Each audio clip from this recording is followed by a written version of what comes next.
Me teaching. Speech mode beeps. हाँ, अब पढ़ो। मैम ये वाली ले चल वहाँ बुलावा देकर। पहले वो पढ़ लो, मधु गुनगुना गया, क्योंकि वो पहले भी छूट गई है, शायद वो पहले ही थी, तो ऐसा ना हो कि ये छूटती चली जाए। कौन पढ़ रहा है, अपना नाम बताओ। मैम भानुप्रिया। ओके भानु, तुमने नहीं पढ़ा था उस दिन भी, अपने फ्रेंड्स को बोलो सब लोग बारी बारी से पढ़ा करें। जैसे काजल ने अभी एक दिन पढ़ा था, आकांक्षा ने पढ़ा, तुमने पढ़ा, सब लोग पढ़े। आप लोगों की इससे रीडिंग भी अच्छी होगी, कॉन्फिडेंस बढ़ता है, पर्सनल जिसको कहते हैं पर्सनालिटी का भी डेवलपमेंट साथ में होता जाता है। तो सब लोग पढ़ा करें। खैर आज पढ़ो तुम, नहीं बेकार में टाइम वेस्ट होगा। मधु गुनगुनाकर कह जाता कौन कहानी यह अपनी। पूरा पढ़ दो पहले एक बार। मैम पूरी कविता? हाँ छोटी सी तो है, फिर थोड़ी थोड़ी पढ़ देना, समझाऊंगी जब। ठीक है मैम। मधु गुनगुनाकर कह जाता कौन सी कहानी यह अपनी। मुरझाकर गिर रही पत्तियां देखो कितनी आज घनी। इस गंभीर अनंत नीलिमा में असंख्य जीवन इतिहास ये लोग करते ही रहते हैं अपना व्यंग्य मलिन उपहास। तब भी कहते हो कह डालूं दुर्बलता अपनी बीती। तुम सुनकर सुख पाओगे देखेगा यह गागर रीति। किंतु कहीं ऐसा न हो कि तुम ही खाली करने वाले अपने को समझो मेरा रस ले अपने भरने वाले। यह विडंबना अरे सरलते तेरी हंसी उड़ाऊं मैं। भूले अपनी या प्रवंचना औरों की दिखलाऊं मैं। उज्जवल गाथा कैसे गाऊं मधुर चांदनी रातों की। अरे खिलखिलाकर हंसते होने वाली उन बातों की। मिला कहाँ वह सुख जिसका मैं स्वप्न देखकर जाग गया। आलिंगन में आते आते मुंह सक्या कर जो भाग गया। जिसके अरुण कलोपों की मतवाली सुंदर छाया में अनुरागिनी उषा लेती थी निज सुहाग मधुमाया में। उसकी समृद्धि पाथेय बनी है थके पथिक की पंथा की। सिवत को उधेड़ कर देखोगे क्यों मेरी कंथा की। छोटे से जीवन की कैसे बड़ी कथाएं आज कहूं। क्या यह अच्छा नहीं कि औरों की सुनता मैं मौन रहूं। सुनकर क्या तुम भला करोगे मेरी भोली आत्मकथा। अभी समय भी नहीं काफी थकी बड़ी है, मैं तो सोच सोई रही है थी मेरी छोटी है। मौन व्यथा। यस मैम यहीं पर खत्म है। अच्छा अब खत्म है। अच्छा तुम लोग प्रसाद का जीवन परिचय पढ़ रहे हो कि नहीं पढ़ते हो। जीवन परिचय भी पढ़ लेना, और हर कविता का थोड़ा थोड़ा सा उनके परिचय में भी दिया होता है, वो भी पढ़ना चाहिए। मुझे लगता है मैं साथ साथ पढ़वा लिया करूं, जिनका रह गया है बाद में पढ़वा लूंगी, लेकिन साथ साथ जीवन परिचय नहीं, पर इस कविता से जो संबंधित पैराग्राफ हो वो साथ साथ ही पढ़वा लूं, नहीं तो छूटता जाएगा। दूसरा, इसके शब्दार्थ दिए हैं क्या, अगर दिए हैं तो वो भी पहले पढ़ लो। यस मैम दिए हैं। ठीक है, बताओ कौन कौन से दिए हैं, क्योंकि जो नहीं दिए होते ना तो उस पे तुम्हारा भी ध्यान चला जाता है कि अगर मैंने ना बताया हो तो पूछ लो, और मेरा भी ध्यान रहता है कि ये वाले शब्दार्थ नहीं थे, इसलिए इन्हें तो जरूर बता दूं या तुमसे पूछ लूं तुम जानते हो कि नहीं, तो वो भी पढ़ दो। मैम पहला है मधुप भौरा। गंभीर अनंत नीलिमा मतलब विशाल आकाश। व्यंग्य मतलब मलिन उपहास। व्यंग्य मलिन उपहास का मतलब है व्यंग्य मिश्रित मजाक। रीति का मतलब है खाली। विडंबना का मतलब है हास्यास्पद स्थिति। सरलते का मतलब है भोलापन। प्रवंचना का मतलब है धोखेबाजी। मधुर चांदनी रात का मतलब है सुख समृद्धि का प्रतीक। आलिंगन में आते आते का मतलब है प्राप्त होते होते। अरुण कपोल का मतलब है सुंदर लालिमा युक्त गाल। अनुरागिनी उषा का मतलब है उषा का प्रेममयी। लालिमा युक्त रूपा पाथेय का मतलब है संबल या आधार। पंथा का मतलब है राह या मार्ग। सीवन का मतलब है सिलाई। कंथा का मतलब है दुख भरी कथा। सिलाई और मौन शब्द का क्या पढ़ा? मतलब है चुप। Yes ma'am. सिलाई का शब्द क्या पढ़ा? सीवन। सीवल। सीवन। अच्छा, सीवन। और चुप वाला मैं बोल गई तो इसलिए मिस हो गया। चुप वाला भी बता। मौन। मौन का मतलब है चुप। हो गए? Yes ma'am. ओके। हाँ जी मैम। अच्छा, इसका जीवन परिचय में पैराग्राफ ढूंढ पाओगी? अब यस मैम है हाँ किताब में। हाँ, उस वो थोड़ा पढ़ो।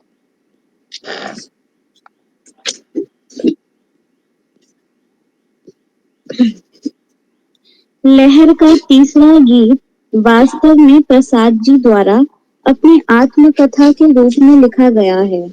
तत्कालीन हंस पत्रिका के संपादक प्रेमचंद ने उस समय आत्मकथा विशेषांक निकालने की योजना बनाई, जिसके लिए उन्होंने प्रसाद जी से भी अपनी आत्मकथा भिजवाने का आग्रह किया।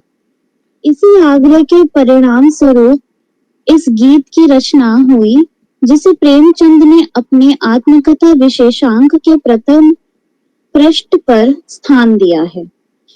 इस गीत में प्रसाद जी अपने जीवन में निरंतर स्थापित रहने वाले कष्टों की ओर संकेत करते हैं कि न जाने भंवरा किस बसंत में आगमन की सूचना अपनी गुनगुनाहट के माध्यम से देता है, जबकि कवि के जीवन रूपी वृक्ष की पत्तियों के भाग्य में तो सूखकर निरंतर गिरना ही लिखा है। इस असीम गगन के नीचे कितने ही व्यक्ति हैं जिनकी जीवनियां इतिहास में दर्ज है, जिस पर आने वाली अगली पीढ़ियां व्यंग्य कसती हैं, उनका मजाक बनाती हैं। यह जानते समझते हुए भी तुम यह चाहते हो कि अपने जीवन की दुर्बलताओं की जीवनी के रूप में लिख डालूं। क्या मेरी जिंदगी की खाली गागर में से तुम्हें किसी प्रकार के रस की अपेक्षा है?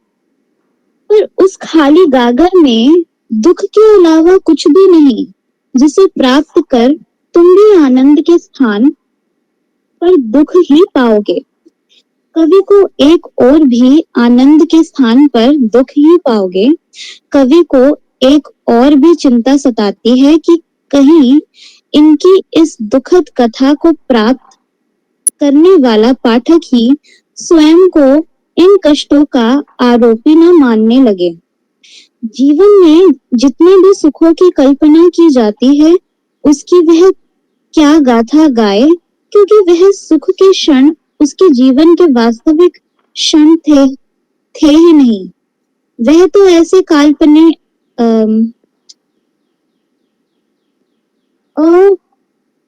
क्षण थे जो केवल सपने के समान दिखाई दिए और नींद टूटते ही जो अस्तित्वहीन हो गए। ऐसा प्रतीत हुआ जैसे कोई सुख मिलते मिलते ही भाग गया हो।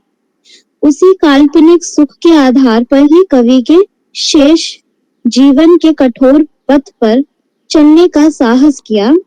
उसकी स्मृति ही पाथे के रूप में साथ निभाती रही है। दुख भरे जीवन के सीवन को उधेड़ कर देखने से किसी को सुख प्राप्त नहीं होगा। इसलिए अच्छा यही है कि मैं शेष सभी के जीवन कथाओं को सुनते हुए मौन ही बना रहूं। मैम यहाँ पर खत्म है। ठीक है। अब इस कविता को थोड़ी थोड़ी पढ़ो तो उसको मैं व्याख्या के रूप में बता देती हूँ। और जहाँ तक आत्मकथा का सवाल है तो अभी तक हम जितनी भी कविताएं पढ़ रहे हैं लगभग कवि आत्मकथा शैली में ही लिख रहा है। अब ये अलग बात है कि पढ़ने वाले को ये ज्यादा आत्मकथा लग रही हो, लेकिन अभी तक हमने जितना पढ़ा सब कुछ तो आत्मकथा है ही लगा, क्योंकि अभी तक उन्होंने अपने प्रिया के बारे में, जिनकी याद आ रही है उनके बारे में कहा, लेकिन इसमें याद नहीं है, इसमें सिर्फ ये कहना है कि मैं बताने से क्या फायदा, मैं तो सोचता हूँ ना ही कहूँ, है ना, और मैं मौन ही बना रहूं। इस इच्छा को जाहिर करते हुए उन्होंने जो भी बातें कही तो वो भी आत्मकथा ही है, और जो कुछ वो याद में कह रहे हैं वो भी आत्मकथा ही है, क्योंकि वहां भी उनकी शिकायत, उलाहना, दुख, आनंद, सब कुछ उनके जीवन का हमें देखने को मिलता है। और प्रसाद की यही खास बात है कि वो आत्मकथा शैली में ही अपनी कविताएं लिखते हैं। अब इस कविता को थोड़ा थोड़ा पढ़ो।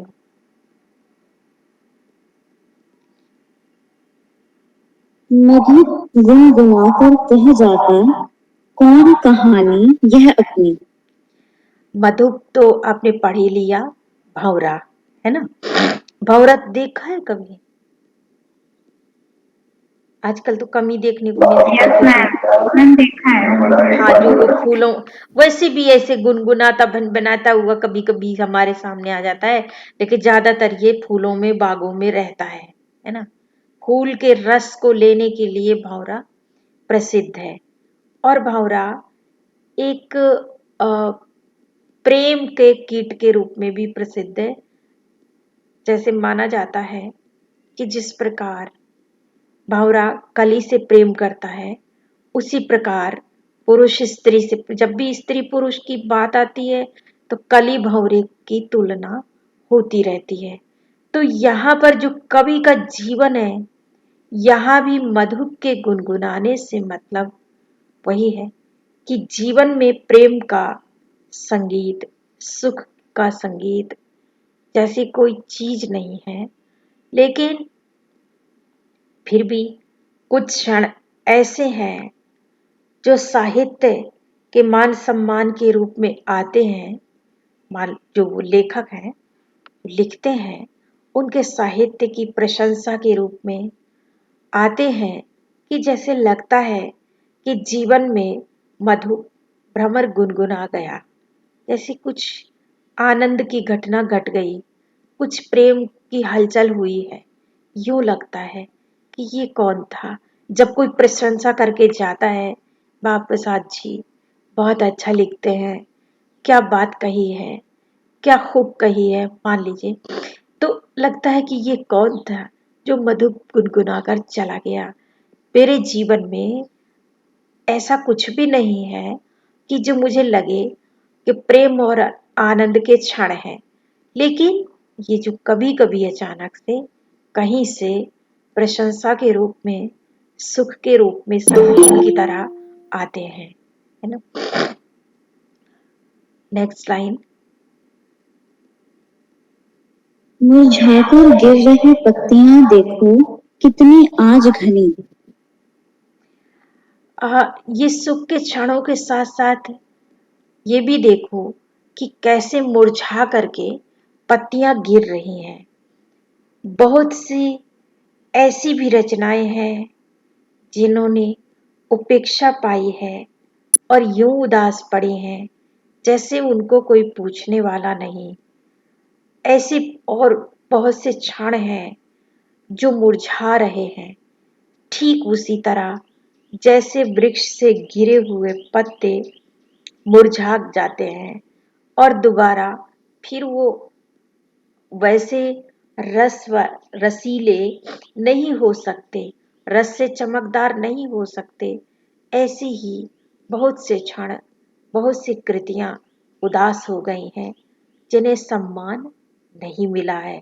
यहाँ पर जो प्रसाद है वो अपने साहित्यिक जो उनका जीवन है उसमें जो खुशी और गम, मान और अपमान जो उन्हें मिलता है उसे बता रहे हैं इस कविता में।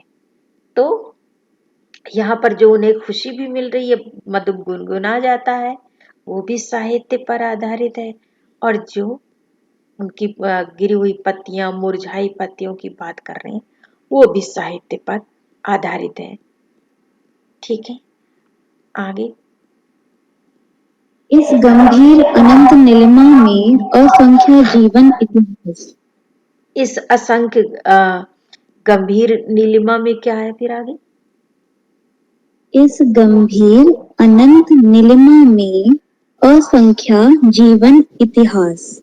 अच्छा, असंख्य होना चाहिए, असंख्य जीवन इतिहास। वो कहते हैं एक मैं ही तो नहीं हूं जो उपेक्षित हूं, उदास हूं, दुखी हूं, परेशान हूं। इस आसमान की गंभीरता में, गहराई में, या इस आसमान के तले अनंत, असंख्य ऐसे लोग हैं। मैं अकेला नहीं हूं। कहते हैं ना, कुछ लोग तो कहते हैं कि जितना दुख मुझे है वो किसी के पास नहीं है, लेकिन कोई ये भी कहता है नहीं, जितना गम मेरे पास है वो कम है। औरों का गम देखा तो मैं अपना गम भूल गया। तो प्रसाद कहते हैं कि ये सब है कि कहीं मधुप गुनगुना जा रहा है तो कहीं कुछ पत्तियां मुरझा भी रही हैं। अब पहले ही मैंने आपको बताया कि कवि, छायावादी जो कवि है वो मानव में प्रकृति की वस्तुएं लेकर के उनका मानवीयकरण करता है। तो जो मधुप है उसका भी मानवीय, वैसे मधुप गुनगुनाता तो है ही, उसमें मानवीकरण जैसी कोई बात ही नहीं है, लेकिन पत्तियों पत्तियों का जो मुरझाना है, वो पत्तियां भी मुरझाती ही हैं। तो यहाँ पर वो अपने मानव जीवन में प्रकृति की तुलना करके बता रहा है कि किस तरह से साहित्य के क्षणों का कहीं पर मधुप की तरह फर्क पड़ रहा है तो कहीं मुरझाती हुई पत्तियों की तरह। लेकिन वो मैं ऐसा व्यक्ति अकेला नहीं हूं, मैं ऐसा लेखक अकेला नहीं हूं, और बहुत लोग हैं इस अनंत आकाश की नीलिमा में जो इसी तरह से उपेक्षित भी हैं, उदास भी हैं, खामोश भी हैं। आगे। साथ साथ गल सब लोग मिला रहे हो ना ये लाइनें? Yes ma'am. तो फिर साथ साथ पूछते भी जाना, कहीं कुछ ऐसा लगे कि अभी क्लियर नहीं है। ठीक है, हाँ, आगे। यह लोग करते ही रहते हैं अपना व्यंग्य मलिन उपहास। अब कवि क्या कह के अपने आप को झटक रहा है कि इन लोगों का क्या, ये करते ही रहते हैं अपना व्यंग मलिन उपहास। मतलब ऐसा, देखो व्यंग जो होता है, व्यंग तो आप समझती हो ना, जिसमें बात तो चाहे कुछ और भी कही गई हो, लेकिन वो जिसे कहते हैं ना कमेंट पास करना, तो उस तरह की बात, व्यंग जो चुभ जाता है। तो देखिए, व्यंग अगर ऐसा चुभे कि जो मन को गुदगुदा दे, मन को हंसा दे, तब तो अच्छा है। लेकिन कोई कोई व्यंग ऐसा होता है कि जो मन को चोट भी पहुंचाता है। तो यहाँ पर ऐसे ही व्यंग की बात कर रहा है कवि। एक तो अब बार बार मुझे छींके आ रही ना, उससे थोड़ी डिस्टर्ब हो रही हो, और आ जाए तो फिर भी अलग बात है, आने के जैसा हो रहा है। तबीयत कुछ ऐसे ही आज सुबह से। तो क्या बोल रही थी मैं? हाँ, तो कवि कह रहा है कि छोड़ो, ऐसे लोग तो करते ही रहते हैं मलिन उपहास, ऐसा व्यंग, ओ सॉरी उपहास कह रही हूँ, मलिन व्यंग, गंदा व्यंग। उसको मलिन मतलब गंदा।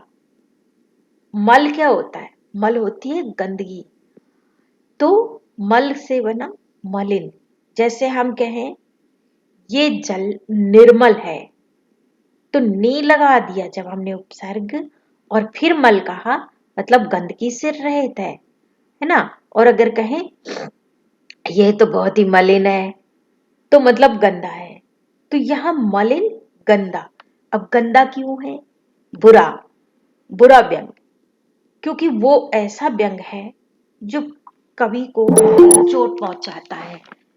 चोट पहुंचाने वाला व्यंग अच्छा नहीं हो सकता। तो वो कहते हैं कि जितने भी असंख्य लोग इस आकाश नीलिमा में हैं, उनकी हमें परवाह नहीं करना चाहिए। ये तो करते ही रहते हैं मलिन व्यंग।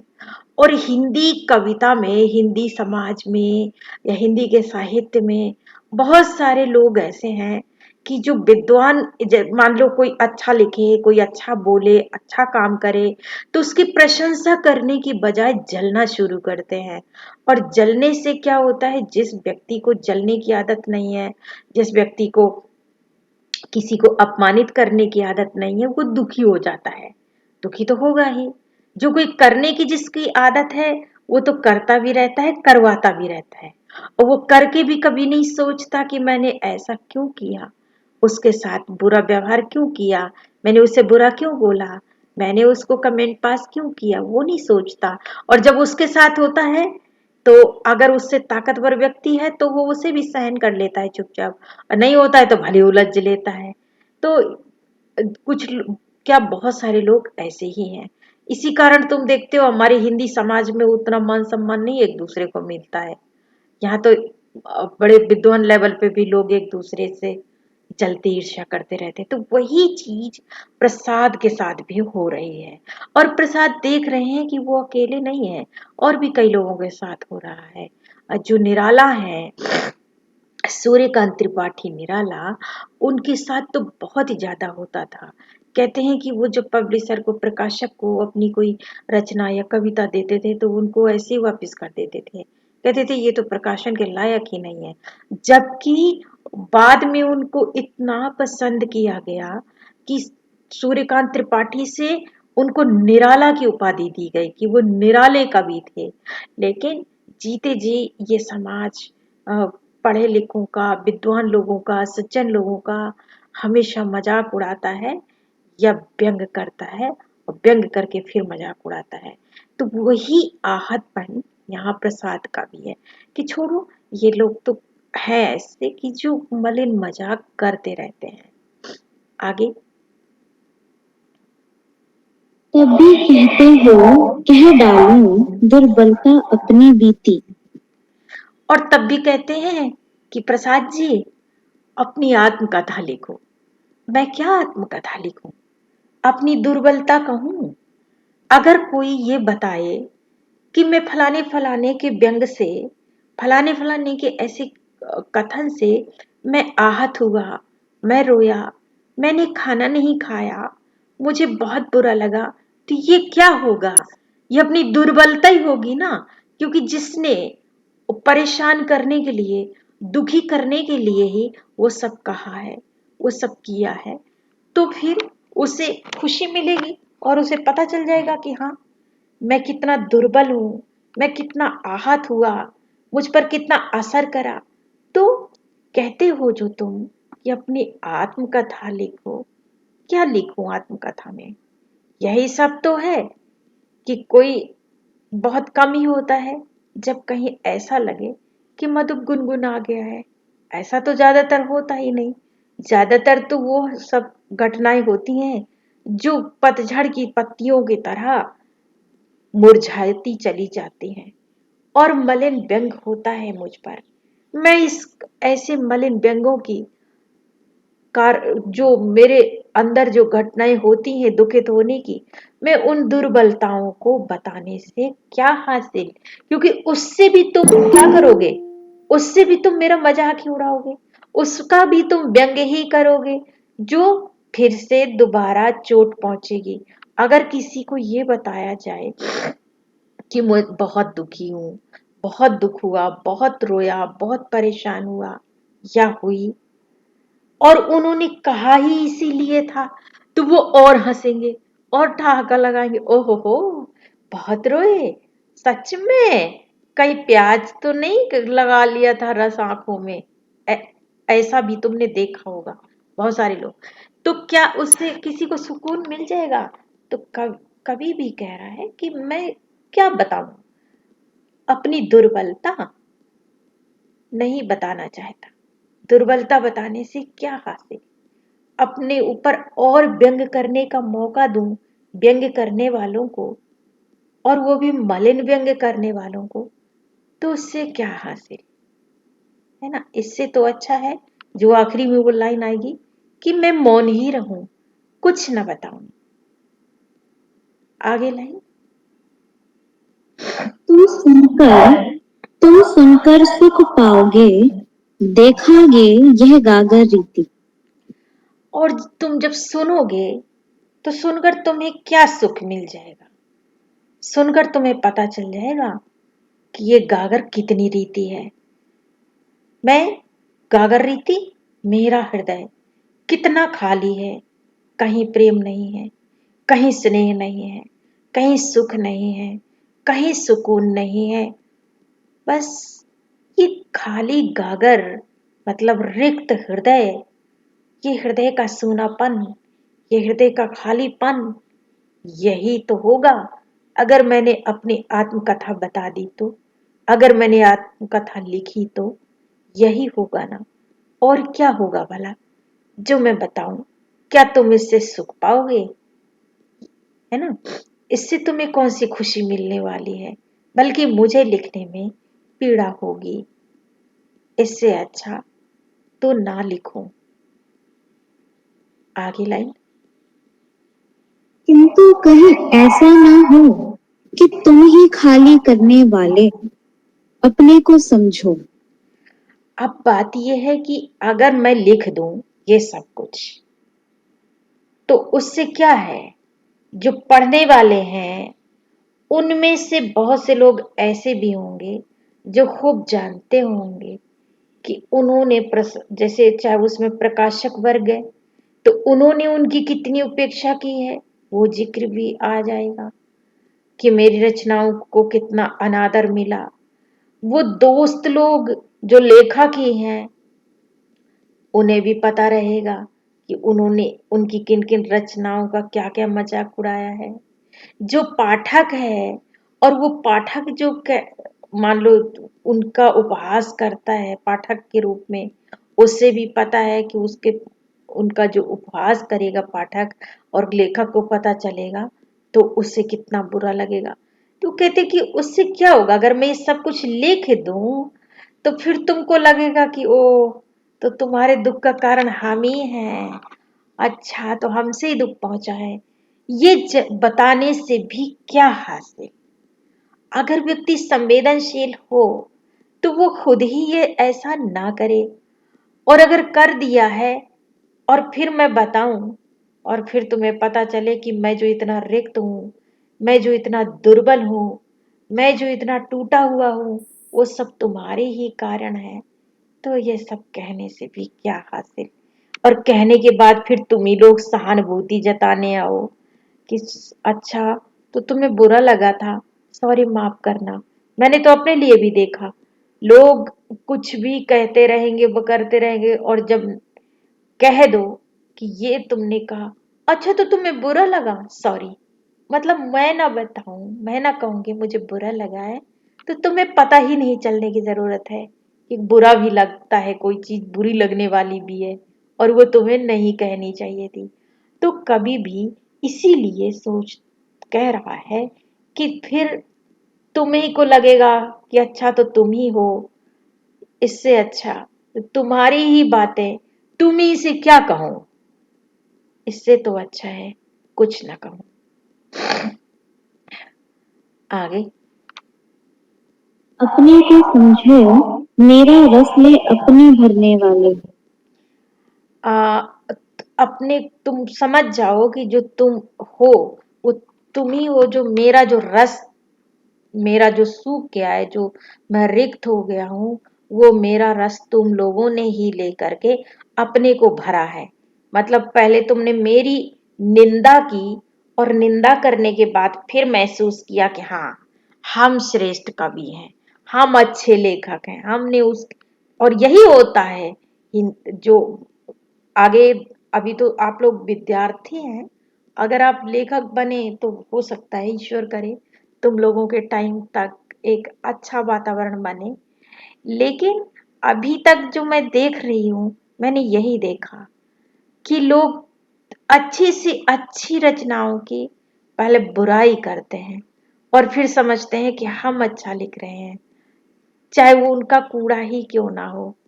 तो प्रसाद को भी यही लगता है कि तुम में भी एहसास होगा कि अच्छा हम ही हैं जो तुम्हारा रस चूसा है। तो अब जो कुछ होना था वो हो गया है। अब इन चीजों को मैं दोहराऊं और दोहरा करके फिर एक नई पीड़ा को जन्म दूं, इससे क्या हासिल कि जो मैं कहूं। इससे तो अच्छा है कि मैं कुछ न कहूं, मौन ही रहूं। आगे। यह विडंबना, अरे सरलते तेरी, हंसी उड़ाऊं मैं। हाँ, और ये जो हास्यास्पद बात है, ये जो विडंबना है कि तुम ही लोग उपहास करते हो मेरा, तुम ही लोग व्यंग करते हो मुझ पर, और तुम ही कहते हो कि आत्मकथा लिखो। अरे सरलते, मतलब अरे भोले लोगों, मैं इसकी हंसी उड़ाता हूँ कि तुम ही लोग ये सब करने के बाद तुम जानना चाहते हो कि मैं तुम्हारे विषय में क्या कहूंगा, क्या लिखूं, कैसा सोचता हूं। इसीलिए तुम कहते हो कि आत्मकथा लिखो। मुझे हंसी आती है इस बात पर कि पहले चोट करो और फिर कहो चोट दिखाओ, लग गई क्या, है ना। ये कुछ ऐसा ही है। तो इसकी पर तो मुझे हंसी आती है, कुछ कहने का मन नहीं है। आगे। भूले अपनी या प्रवंचना, औरों को दिखलाऊं मैं। अब तुम ही बताओ कि ये जो प्रवंचना, जो उपेक्षा, जो अव्यावहारिक व्यवहार तुमने मेरे साथ किया है, तुम ही बताओ मैं क्या करूं। इसे प्रवंचना को तुम्हें दिखाऊं, बताऊं या चुप रहूं। यहां पर कवि ने एक तरह से सब कुछ कह ही दिया है, ना कह करके भी। अभी तक वो यही कह रहा था कि कहने से क्या हासिल, पर ना कहते हुए भी कह ही दिया है कि जो कुछ रीतापन है मेरे अंदर, मैं उसी, जो तुम्ही ने दिया है और तुम्ही ने मेरा रस चूस करके अपने आप को समृद्ध किया है, अब इसे तुम बताओ कि मैं दिखाऊं या रहने दूं। आगे। उज्जवल गाथा कैसे गाऊं, मधुर चांदनी रातों की। उज्जवल गाथा कैसे कहूं, मधुर चांदनी रात, जब मेरे पास दुख ही है, शोक ही है, खालीपन ही है, तो मैं प्रेम गीत गाकर और बड़े प्रेम के संयोग के क्षणों के प्रिया के गीत तो मैं गा नहीं सकता। जैसे एक गाना है, अभी मुझे सिर्फ गाने की पंक्तियां ही याद आ रही हैं, कलाकार वगैरह याद नहीं आता। मैं शायद, मेरे ख्याल से हेमंत ने गाया है, मैं गम को खुशी कैसे कह दूं, जो कहते हैं उनको कहने दो, या दिल की सुनो दुनिया वालों, या मुझको अभी चुप रहने दो। तो वो कहते हैं कि मेरे पास अगर तुम्हारी प्रवंचना है, तुम्हारा छलावा है, तुम्हारे मलिन व्यंग हैं, तो मैं यही तो बताऊंगा। अगर मैंने अपनी आत्मकथा लिखी तो ये तो हो नहीं सकता कि मैं झूठी मूठ लिखूं कि फलाने भाई साहब ने तो बड़ा योगदान दिया मेरे जीवन में, फलाने कवि साहब का बड़ा योगदान रहा, उनके कारण ही तो मैं फलानी कृति लिख सका। मैं आप लोगों का धन्यवाद तो करूंगा नहीं, क्योंकि आपका योगदान नहीं रहा, बल्कि आपने मुझे मुरपत जैसे वृक्ष से पत्तियां गिराकर कोई गिर जाए और मुरझाना पड़े, उसी तरह तुमने भी मुझे मुरझाने के लिए, निराश होने के लिए विवश किया है। इसलिए मैं झूठी प्रशंसा तो लिख नहीं सकूंगा, और जो लिखूंगा वो तुम सुन नहीं पाओगे, सहन नहीं कर पाओगे।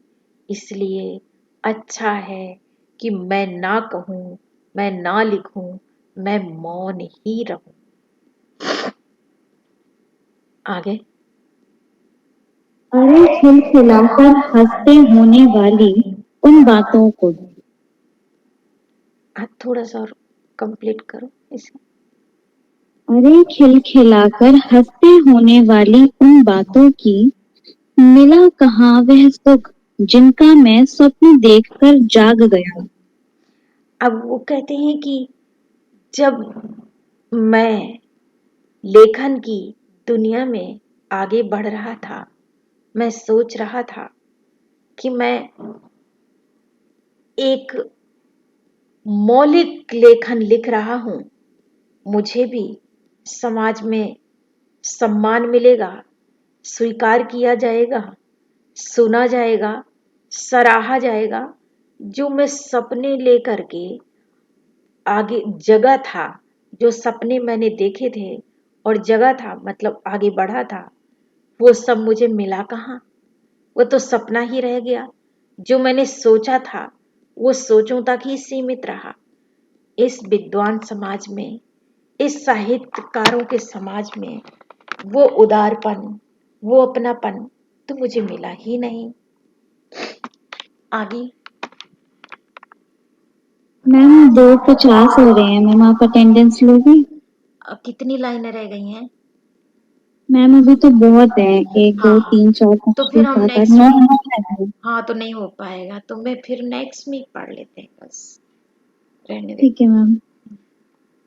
जस्ट वेट में attendance.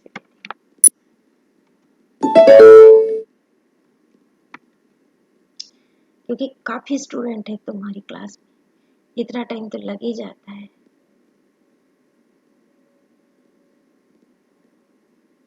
JAWS Professional, Meet-Teaching Time-Camera. Opt 26, Attendance Register 1 2021. 831 blank P4. 831 attendance बोल 0. दो। 20,301. Blank Roll number 05. Present ma'am. 1. 20,302. Blank 06. A. 20,305. Blank 5, 07. Present ma'am. 1. 20,306. Blank 6, 08. A. 20,307. Blank 7, 09.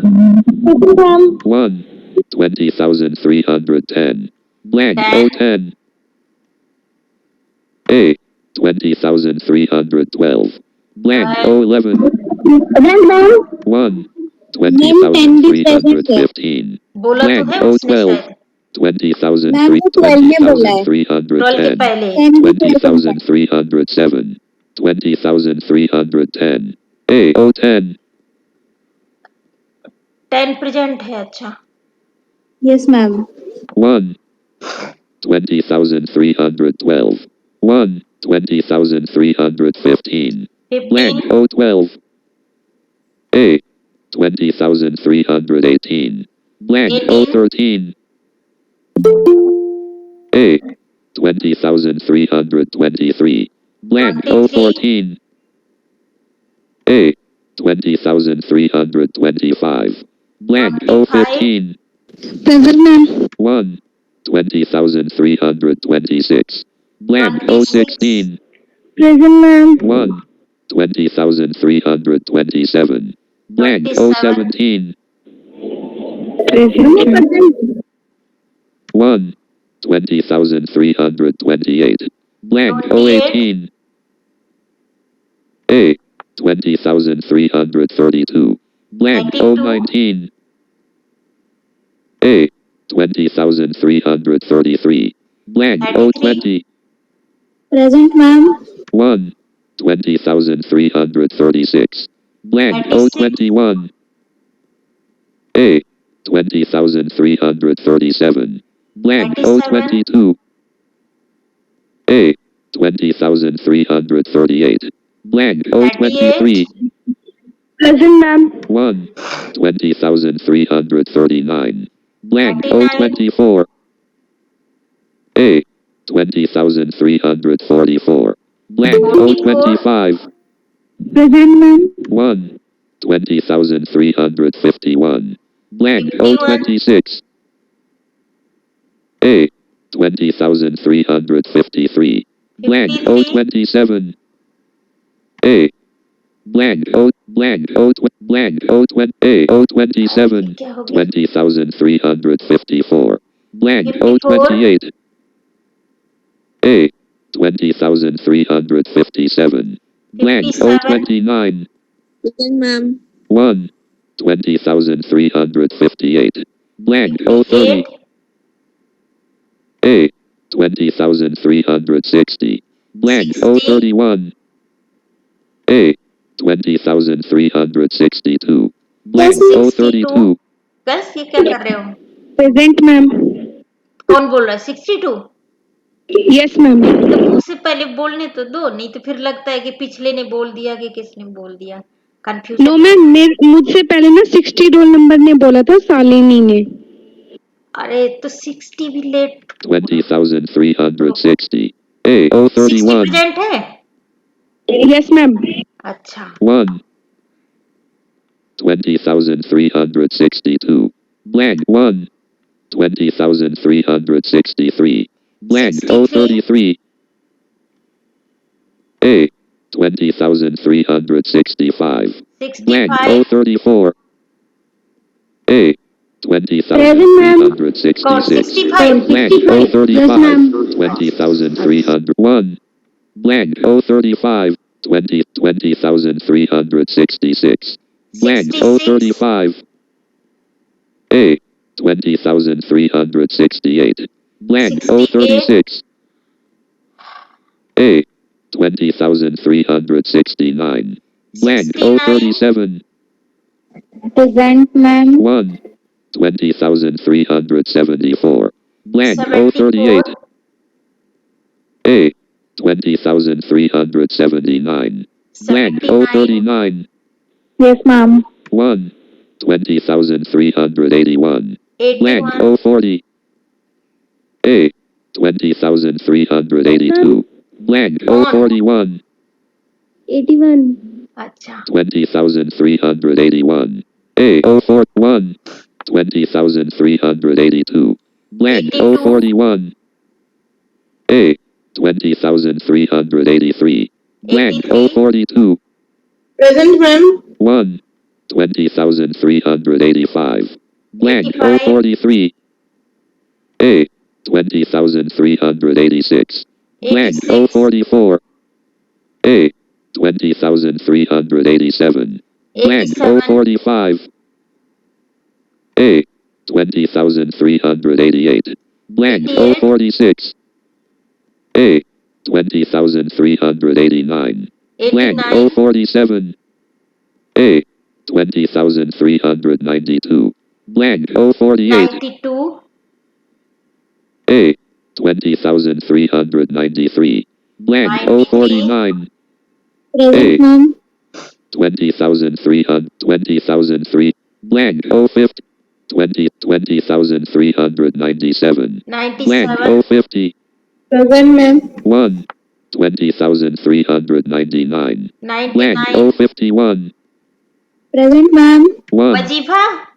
Roll no period. 8. 31 present है? 08 2021. 99 तुम्हारा नाम 04. Edge वजीफा of ही है current ना? data region. क्या नाम है 99 का? इसका मतलब Yes, ma'am. वजीफा ही है. वो लेफ्ट हो गई है। ऐसे कैसे लेफ्ट हो गई कि तो बोलते बोलते मैम उसका वेबसाइट बार बार हो जाता है लेफ्ट, क्या उसका बार बार लेफ्ट हो जाता है।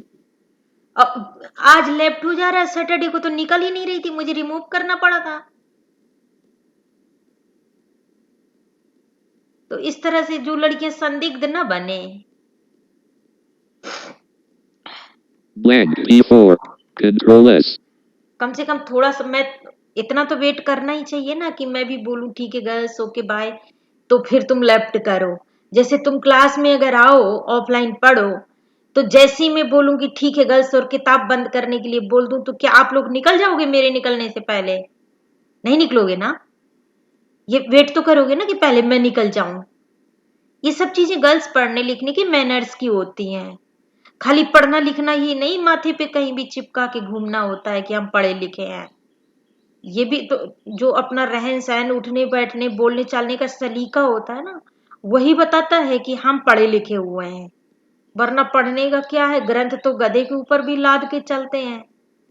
तो ऐसे मत किया करो। आज मैं मान लू लेफ्ट हो गए थे और उस दिन के लिए मान लू कि वजीफा निकल ही नहीं रही थी, तो अपने दोस्त जो गलत काम करते हैं ना उनको समझाओ, उनकी साइड मत लो, ठीक है?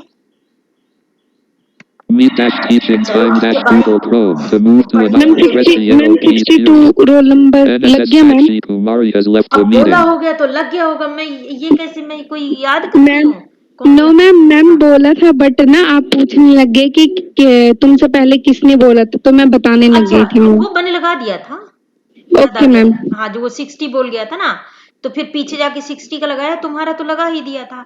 पर ओके मैं मैम। जब मुझे कंफ्यूजन होती है तो मैं इसीलिए क्लियर कर लेती हूँ, क्योंकि जैसे कोई पहले बोला नहीं, मैंने नाम लिया बोला नहीं, अब मैं दूसरे का बोलने वाली थी तब बोला, तो फिर समझ नहीं आता कि इधर का था कि उधर, तो इसलिए पूछा था, पर मैं लगा दिया तुम्हारा भी और उसका भी।